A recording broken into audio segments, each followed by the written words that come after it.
Benjamin Camboulier, c'est d'une tristesse absolue, c'est le monde à l'envers. Cette dame vit un drame. Elle sert à quoi, la loi anti-squat votée en 2023?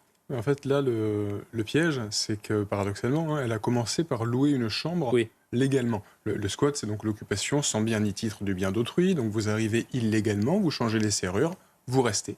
Lui, il est rentré légalement. Donc là, il y a une faille dans la loi, il s'y engouffre évidemment, et la victime... Il n'y a rien de prévu sur ces détails? La loi anti-squat, donc 2023, c'est normalement une procédure d'expulsion simplifiée. C'est-à-dire que vous déposez plainte, il y a un huissier ou un officier de police judiciaire qui constate, et puis il y a 48 heures pour quitter les murs.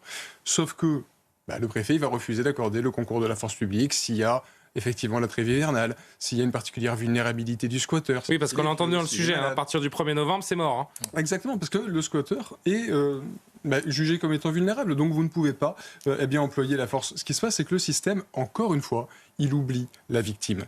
Et le propriétaire, c'est pas un salaud de riche, le propriétaire. Le propriétaire, c'est une victime qui est abandonnée par un système qui est, pour le cas de cette dame, donc une personne âgée, qui se sent tellement abandonnée qu'elle en vient à faire une grève de la faim pour essayer d'attirer l'attention sur sa situation. Elle réagit comme ça. On a vu des personnes dans le sujet qui commençaient à manifester l'envie d'aller régler le problème eux-mêmes sur place. Pourquoi ? Parce que le contrat social est complètement éclaté. Parce que normalement, l'État doit la protéger, cette dame, et manifestement, c'est pas le cas. Donc il y a cette tentation. C'est la conséquence la plus dramatique, c'est-à-dire c'est l'autoprotection, la justice par soi-même. C'est vers là qu'on va. Quand on va vers là, c'est qu'il y a un aveu d'échec et d'impuissance de l'État. Donc ce qu'il faut rappeler pour que les choses soient claires, c'est qu'on n'a pas le droit d'expulser en France par ses propres moyens un squatteur. C'est le délit d'expulsion illégale, c'est 3 ans et 30 000 € d'amende. Elle dort où, cette dame, la nuit? Parce que je ne sais même pas si on lui a posé la question, si ça n'a pas été dit dans le sujet. Où est-ce qu'elle dort la nuit, cette dame, depuis...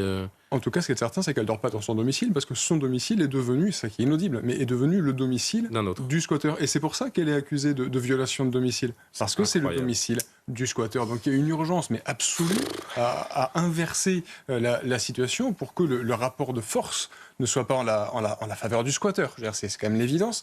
Mais là, on a quand même encore cette situation où manifestement c'est le cas. On a aussi des associations à contrôler qui vont expliquer aux squatteurs tous les rouages pour pouvoir continuer à squatter. Et on a des associations qui sont spécialisées là-dedans. Alors nous, on le connaît aussi dans la police avec le petit kit qu'on donne aux gardés à vue quand ils sont interpellés dans le cadre des manifestations pour savoir qu'est-ce qu'il faut dire, qu'est-ce qu'il ne faut pas dire quand vous êtes en garde à vue. Il y a aussi le tuto pour comment être un bon squatteur. Et on a créé donc avec ça des squatteurs professionnels.